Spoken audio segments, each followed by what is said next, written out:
Uttaranchal University, Dehradun, NAC A+ accredited university.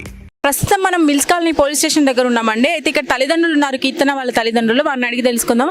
Sir చెప్పండి, అసలు ఈ దుర్ఘటన ఎప్పుడు జరిగింది? నిన్న ఉదయం 15వ తారీఖు పొద్దున 10:30 వాణి విద్యానికేతన్ హై స్కూల్ SRR తోట నియర్ పుట్నాలమిల్లి దగ్గర ఆ స్కూల్లో 4వ తరగతి చదువుతున్న నా చిన్న పాప తుమ్మ కీర్తన 10 సంవత్సరాల వయసు గల పాపని పీటీ సారు ఇద్దరు పిల్లల సమక్షంలో స్కూల్ బిల్డింగ్ పైకి రమ్మని చెప్తే పాప వెళ్ళిపోయి నిల్చున్న తర్వాత తన మూతి మూసి విచక్షణ రహితంగా పిడుగుద్దులు గుద్ది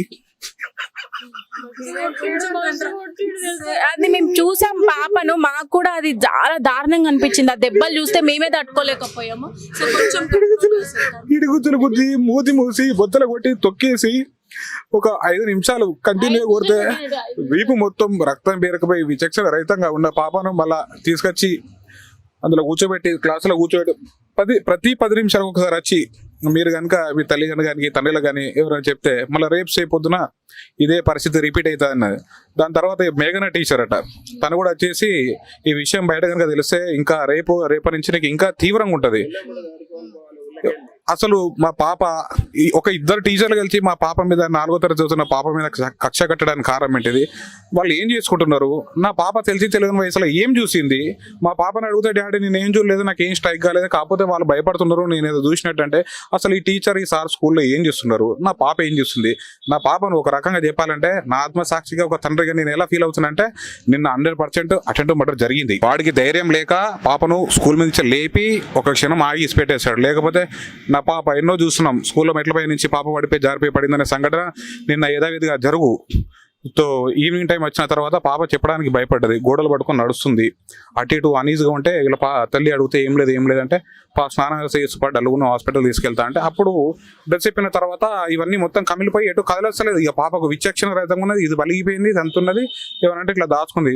ఈ వెంబడే స్కూల్ వాళ్ళకి ఫోన్ చేసాం, పాప ఇట్లా ఇంటికి వచ్చిందండి, మరి ఎవరో నరేష్ సార్ కొట్టాడటంటే నేను తెలుసుకొని చెప్తాను లవనే టీచరు అన్నారు. మళ్ళీ 10 నిమిషాల తర్వాత ఏమైంది ఇంకా రాలేదు అని వాళ్ళే గట్టిగా మాట్లాడదాం. మేము ఎటు దిక్కుదిద్దిన పరిస్థితిలో మా నాన్న వీళ్ళని పట్టుకొని దగ్గర ఉండాలని పట్టుకొని స్కూల్ పోయిన తర్వాత వాళ్ళు నిర్లక్ష్యపు సమాధానం చెప్పారు. ఎటువంటి హామీ ఇవ్వలేదు, మేము పిలిపిస్తాం కానీ మాట్లాడతామని కానీ లేకపోతే దీని మీద చట్టరీత్యా నేరం అని. దెబ్బలు చూసిన తర్వాత కూడా వాళ్ళు రియాక్ట్ వాళ్ళ దగ్గర ఏం చలనం, వాళ్ళ దగ్గర పాపని తీసుకొని వెళ్ళాము, పాపని తీసుకెళ్లి అందరికి చూపెట్టాము. చూసి కూడా వాళ్ళు రియాక్ట్ అవ్వకపోవడం ఇప్పుడు నాకు అనిపిస్తుంది మేడం, ఇటువంటి చర్యలు స్కూల్లో ఎన్నో జరిగి ఉండవచ్చని నా ఒక అభిప్రాయం. కానీ బయటికి వచ్చి సమాజానికి తెలియజేసిన దాంట్లో మొట్టమొదటిగా మేమని అనుకుంటున్నాం. ఎందుకంటే ఇటువంటి దెబ్బలు చూసిన బయట వాళ్ళు కూడా బాధపడుతున్నారు. ఎంజాయ్ తీసుకోవద్దు మేడం, ఏడ్చింది. ఏంది దెబ్బలు? ఒక దొంగను కూడా పోలీసు వాళ్ళు ఈ రకంగా కొట్టారు, అటువంటిది ఈ పాపను ఇట్లా కొడితే ఏంది? మానసిక స్థితి ఎట్లున్నదండి? అసలు అంత దారుణమైన పొజిషన్ లో అమ్మాయిని, చిన్న పాపను అంతగానం గాయపరచడానికి అసలు ఆయన కరెక్ట్ గా ఉన్నాడా? పొజిషన్ ఎట్లుండేది అసలు? ఆయన ఇప్పటి వరకు మేము చూడలేదు మేడం. కాకపోతే పోలీసులు తీసుకొచ్చారా? ఇంకా ఏం తెలియదు మేడం ఇన్ఫర్మేషన్. కాకపోతే ఒక విషయం తెలియదంటే టీచర్ అక్కడ నిల్చొని సారు కొడుతున్నాడు అంటే ఆడ మనిషి. అసలు వీళ్ళు ఇద్దరి మధ్యలో నా పాప ఎందుకు ఇబ్బంది గురైంది, వీళ్ళకు మా పాపకి ఏం సంబంధము, ఇది ఏందనేది నాకు నిన్నటి నుంచి ఒక స్పష్టత రావట్లేదు. సిఐ గారు ఏమన్నారంటే చట్టరీత్యా ఏమైనా కూడా మేము దాని మీద చర్య తీసేసుకుంటామని నైట్ పిటిషన్ తీసేసుకున్నారు. ఎంజిఎం పంపించారు, ఎంసీ తీసుకొచ్చాను, ఇప్పుడు సబ్మిట్ చేశాను. ఇక్కడ ఎఫ్ఐఆర్ చేశారు, ఒక నెంబర్ అయితే ఎఫ్ఐఆర్ నెంబర్ వచ్చేసింది. మేము ఏమంటున్నాం అంటే నా పాప నిన్న చనిపోయేదే చుట్టిలో బతికిపోయేది, వాడు లేపిట్టిండట, వాడు స్కూల్ కు పిట్టగూడ పైకి లేవట్టి ఇట్లా పడేసి ఇట్లా తీసిండాడు. వాడు హాస్పిటల్ అంటుంది మానసికంగా పాప బాగా కృంగిపోయింది, మీరెంబడే సైకియాట్రిస్ట్ని కన్సల్ట్ చేయండి, ఇది అక్కడ ఇచ్చేసి రమ్మన్నారు. ఇప్పుడు నా పాప పరిస్థితి కాదు మేడం, అందులో ఎంతో మంది పిల్లలు ఉన్నారు, చెప్పుకున్నారు. నేను ధైర్యవంతుని ముందుకు వచ్చిన, ధైర్యం లేని వాళ్ళు ఎంతమంది ఆగిపోతున్నారు. నేను స్కూల్ దగ్గర పోయి కాసేపు ఆగితే చెప్తున్నారు, వాడు కొడితే గువ్వలు బలిపోతాయట పిల్లలై. అంత కొట్టేటోని మినిమం క్వాలిటీ లేని టీచర్లను మీరు ఎందుకు తీసుకుంటున్నారు? ఇప్పుడు మీరు విద్య నేర్పుతూనే మేము నేర్చుకుంటున్నాం. అసలు మాకు విద్య నేర్పడానికి నీకు చదువురాని పరిస్థితి, నీకు సంస్కారం లేని పరిస్థితిలో మా పిల్లల్ని 10 నిమిషాలు పక్కింట్లో పంపాలంటే ఆడపిల్లలు ఎంతో భయపడి రోజు అటువంటిది 24 గంటలు స్కూల్ పంపిస్తున్నాం, ఎంతో ధైర్యంతో పంపిస్తున్నాం. అలా ఒక టీచరు ఇవి దెబ్బలేనా లేకపోతే ఎలర్జా? అసలు ఎలర్జీ లా కనబడుతుందా అమ్మా? చూస్తుంటేనే తెలుస్తుంది. ఎలర్జీ కదా, హాస్పిటల్ తీసుకెళ్లి ఎలర్జీ ఎప్పుడు మీరు తీసుకెళ్లి చూపించారు? తీసుకెళ్లి పెట్టినాక లావణ్య టీచరు సార్ నువ్వేమన్నావు, ఏమంటే కొట్టిండు నిన్ను సార్ నువ్వు ఏమంటే కొట్టిండు నువ్వు అని ఇదే బెదిరిస్తుంది. ఏమని నవ్వుతుంది అది, నువ్వు మనిషి కాదని నీ కళ్ళు లేవా అని చూసుకోవని అంత డబ్బు దొబ్బుతానవని నేను అన్నా. అమ్మ మీరు చెప్పండి, కీర్తన గారు మదర్ కదా మీరు, పాపని ఎప్పుడు ఈ సంఘటన చూసారంటే ఈవినింగ్ స్నానం పోస్తే సాయంత్రం ఈవినింగ్ పోసేటప్పుడు చూసిన. మధ్యాహ్నం ఇంటికి లంచ్ మా యారాలు తీసుకొని వచ్చింది. మా యార మేము లేము ఆ టైంలో, లేకపోతే మా యారాలు ఇంటికి తీసుకొని వచ్చింది. లంచ్ చేసినాక బయటకు వెళ్తానని వచ్చిన. ఏదైనా నాన్న చెంపకి మీద ఇంతకన్నా దెబ్బలు ఉన్నాయి, ఏంటిది నాన్న అంటే ఏం లేదు నార్మల్ కూడా పిల్లలు అయితే సార్ కొట్టింది మమ్మీ అన్నది. అనుడితోటి ఏ సార్ అంటే పీటీ సార్ అన్నది. మరి నేను వచ్చి మాట్లాడు తప్ప ఒక్క దెబ్బ కూడా పడనియను కదా, లేట్ అయితే కూడా ఒక దెబ్బ పడనియను కదా, మరి నేను ఎట్లా కొట్టిండే వస్తాపా అంటే మమ్మీ వద్దు మమ్మీ భయం వేస్తుంది నువ్వు రావద్దు అంటే ఓకే నువ్వు ఎప్పటికీ ఎట్లయినా కొడతారు కదా చదువులు అని నేను ఊరుకున్నా. సాయంత్రం కూడా తీసుకొచ్చినాక స్నానం పోస్తానని తీసుకుపోయినా. బట్టలు చూస్తానికి మస్తు వీపు మొత్తం కమిలిపోయి ఉన్నది, ఇక కమిలిపోయి ఉన్నది. అసలు ఎందుకు కొట్టిల్లు వాళ్ళు, నా బిడ్డలు ఎందుకు కొట్టిల్లు వాళ్ళు, ఏం చేసలు అసలు స్కూలా లేకపోతే ఏమైనా చేస్తారల్లా. కరోనా టైంలో అటువంటి ఉన్న ప్లేస్మెంట్ కూడా నిత్యం ఫీజులు కట్టాలని రోజుకు ఎన్నో సార్లు ఫోన్ చేసే మేనేజ్మెంట్ నా పాప ఇన్ని దెబ్బలు పడి అపస్మారక స్థితిలో పోయినాక కూడా ఒక్క కాల్ లేదు నాకు సాయంత్రం వరకు. మళ్ళీ తను చెప్తారట ఇంటికాడ తెలిస్తే రేపు పొద్దున same water tank, same tab, same మూతి మూయడం, సేమ్ కొట్టడం ఇది జరుగుతుంది. ఇప్పుడు నేనేమంటున్నా మేడం అంటే తనని ఇప్పటి వరకు తనను స్టేషన్ తీసుకురాలేదు. ఇప్పటికీ మేము పిటిషన్ పెట్టేసి నిన్న ఈవినింగ్ పెట్టాము, ఇప్పుడు 2 అవుతుంది మేడం. నేనేమంటున్నాంటే తొందర తనను అరెస్ట్ చేయాలి, మాకు న్యాయం చేయాలి. మా పాప మానసిక పరిస్థితి, ఎందుకంటే పోలీస్ డిపార్ట్మెంట్ ఈ మానసిక పరిస్థితి అనేది పోలీస్ డిపార్ట్మెంట్ వల్లనే అయ్యేది. తన పైన చర్యలు తీసుకుంటే నా పాపకు అర్థమైపోతుంది. ఈయననే కాదు, ఈయన పైన ఎంతో మంది అధికారులు ఉన్నారు, ఎంతో ప్రభుత్వం ఉంది, ఎంతో వ్యవస్థ ఉంది, నాకు న్యాయం జరుగుతుంది. తన చిన్న వయసులో కనుక తనకు ఒక నిబద్ధత రాకపోతే ఈ సమాజం పట్ల తనకు ఒక గౌరవం ఉండదు. ఇక ఇంతే, ఇది ఇక్కడే ఎవరి వాడు కొట్టేసుకుంటాడు అన్న ఫీలింగ్ లెక్క వచ్చేస్తారండి. ఇది కూడా కరెక్ట్, అంటే తన ఎదుగుదల మీద కూడా ప్రభావం పడి నేను ఏమంటున్నా అంటే ఈ పాపలకి ఎవరు కావద్దు. ఆ స్కూల్లో క్వాలిటీ చెక్ చేయండి, ఆ బస్సులు చెక్ చేయండి. అసలు నా పాపను వాళ్ళిద్దరు కలిసి కొట్టడానికి, వాళ్ళిద్దరు భార్య భర్తలు కూడా కాదు, వేరే టీచర్లు, వీళ్ళిద్దరు కలిసి నా పాపను ఎందుకు కొట్టాల్సిన కారణం వచ్చిందో అది దానిపైన ఎంక్వైరీ జరగాలి. అది ఏందో మాకు కూడా తెలవాలి, మా సమక్షంలో మీడియా వాళ్ళకి మీకు కూడా తెలవాలి, ఇది సమాజానికి తెలవాలి. స్కూల్కి వెళ్ళిన తర్వాత 1 గంట అర్ధ గంటకు పాసింగ్ వస్తుంది కదా, పాసింగ్ కోసము ఆమె లేచింది. లేవగానే వీళ్ళు ఇద్దరికి వాళ్ళకి ఏమి ఉన్నదో మాకు తెలియదు, తెలియదు అనకూడదు. వాళ్ళు బాత్రూమ్ దగ్గరికి తీసుకుపోయింది అమ్మాయిని, 2nd ఫ్లోర్లో ఎవరు ఎవిడెన్స్ లేకుండా ఆడికి తీసుకుపోయింది. ఈ మేఘన టీచర్ అనే ఆమె తీసుకుపోయి వానికి అప్పచెప్పింది. మనకు అబ్బాయి చెప్తే వాడు ఒక 10 నిమిషాలు ఫుట్బాల్ ఆడిండు.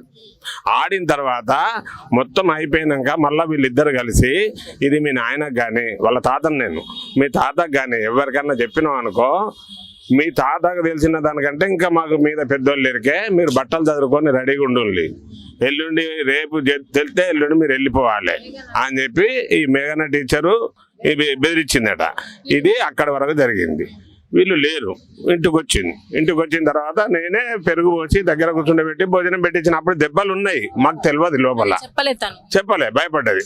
అయితే భోజనం పెట్టించిన తర్వాత టాటా చెప్పినాం, ఇంటికి తోలినాం, బడికి తోలిన తర్వాత మళ్ళీ వచ్చింది.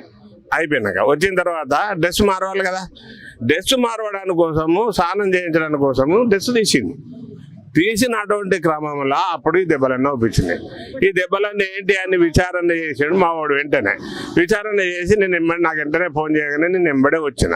రాగానే ఈ పెద్ద సారు ప్రిన్సిపాల్ వాళ్ళ నాయన నా స్నేహితుడు, ఈయన కాదు, వీళ్ళు పోరగాళ్ళు, వాళ్ళ నాయన నా స్నేహితుడు. 2 రూములు పూరి కూర్చుండే, ఒక చింత చెట్టు, ఒకటే బాత్రూము. అప్పటి నుంచి వెళ్ళి దాన్ని మా పాఠశాలగా మేము నడిపించుకుంటూ వస్తాను. అయితే అప్పుడు ఇండ్లు లేవు, ఇప్పుడు ఇండ్లు పడ్డాయి.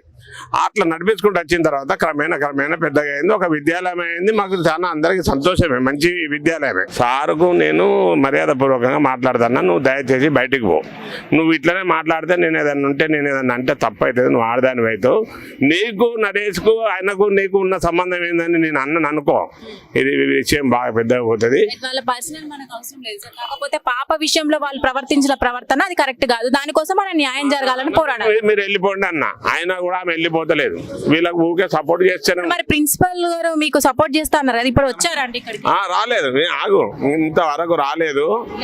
నిన్న సాయంత్రం వచ్చిండు వీడికి, సిఐ గారి దగ్గరకు వచ్చిన తర్వాత వాళ్ళు పిలిపియంగా వచ్చిండు. వచ్చి ఏమంటాడు, ఏకేనా మనది ఫ్యామిలీ కదా, ఎందుకు ఇట్లా చేసిండు అని అన్నాడు. అని అంటే నేను అన్నా కదా, బాల్ నా చేతిలో లేదు, నా కొడుకు కదా, మరి నేను తాగుతాడు, ఆయనే ఆగాడు కదా అని అన్న. అక్కడ వరకు ఆయన కూడా ఊరుకున్నాడు. సరే సార్ ఎట్లా చెప్తే మనం అట్లా చిరసావిస్తామన్నాడు. అన్నాడు రాత్రి కానీ పొద్దుగాల కానీ మరి అమ్మాయి బొక్కలు దెబ్బతిన్నాయా, ఇరిగినాయా, మరి గవర్నమెంట్ తీసుకుపోదామా, ప్రైవేట్ తీసుకుపోదామా, ఒక గ్లూకోజ్ బాటిల్ ఎక్కిద్దామా, ఏదన్నా చేద్దామా, నేనున్నా లక్ష్మణ్, నీకేం కాదు, వాడు ఏదంటే అది చేస్తా, నీ మనవరాలు కాదు నా మనవరాలు, నువ్వు ఫ్యామిలీ అన్నావు కదా. ఫ్యామిలీ అన్నప్పుడు ఇయ్యాటి వరకు రాలే. ఇప్పుడు విద్యార్థి సంఘాలు వచ్చినా, సిఐ గారు వచ్చినా, మిగతా ప్రెస్ వాళ్ళు వచ్చినా కూడా కిందికి దిగలే. ఆమె ప్రిన్సిపల్ రాలే, మేడం ఇంతవరకు కిందికి రాలేదు. ఇక ఇప్పటి వరకు మాకు జరిగిందంతా చెప్పినాం. మాకు దాని మీద ఉన్నది ఏంటంటే, ఇది వరకు అంతా ప్లే గ్రౌండ్, ఇప్పుడు మాత్రం అన్ని ఇళ్ళు ఉన్నాయి. ఇప్పుడు దాని ప్లే గ్రౌండ్ లేదు. అసలు ఆ గల్లీల్ని ఆ ఒక స్కూల్కు పర్మిషన్ క్యాన్సిల్ చేసేయాలి. ఎందుకంటే ఒక్క సీసీ కెమెరా లేదు. ఇప్పుడు మనం ఇక్కడ చూస్తే ఎన్ని సీసీ కెమెరాలు రికార్డ్ అవుతాను మేడం, అవుతున్నామా లేదా? ఎన్ని కిడ్నాపులు జరుగుతున్నాయి మీకు అయితే తెలియదు కదా. ఒక్క మూల మీద ఒక్కలేదు.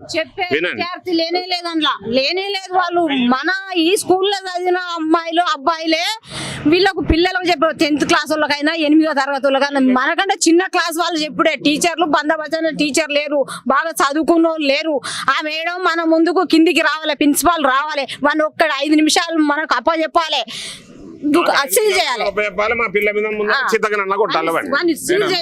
అన్నిటికైనా బాధాకరం విషయం ఏంటంటే ఘటన జరిగి 24 గంటల కన్నా ఎక్కువైనా కూడా ఇప్పటికి కూడా స్కూల్ యాజమాన్యం ముందుకొచ్చి మేము ఉన్నాము, మా స్కూలు తరఫున కాకుండా ఒక ప్రైవేట్ వ్యక్తి, ఒక టీచర్ వల్ల ఇదంతా జరిగింది, మేము కూడా సపోర్ట్ ఉండి పోలీస్ స్టేషన్కి వస్తాము, మీకు సపోర్ట్ చేస్తాము, మీకు పూర్తిమైన న్యాయం చేస్తామనే కానీ ఒక్క కోశాన కూడా వాళ్ళ దగ్గరికి రాకపోవడం మమ్మల్ని తీవ్రంగా కలిసివేస్తారు. ఇప్పుడు స్టేషన్ లో ఉన్నాడా అండి ఆ నరేష్ అనే వ్యక్తి?